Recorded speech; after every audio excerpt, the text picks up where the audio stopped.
നിങ്ങളുടെ ആ long distance boy friend or girl ഫ്രണ്ടിന് പെട്ടെന്ന് ഈ വീഡിയോ അയച്ചു കൊടുത്തു.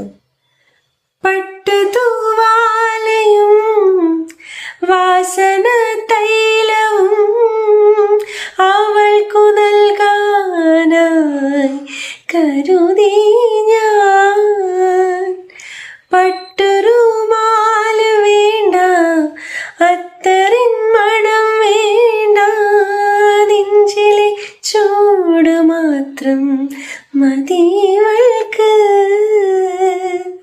കടവത്ത് തോണിയിറങ്ങാം, കരിവള കൈ പിടിക്കാം, അതു കണ്ട് ലാവ് പോലും കൊതിച്ചോട്ടേ. കല്ലായി കടവത്തെ കാറ്റൊന്നും മിണ്ടിയിലേ, മണിമാരൻ വരുമെന്ന് ചൊല്ലിയിലേ. വരുമെന്ന് പറഞ്ഞിട്ടും വരവും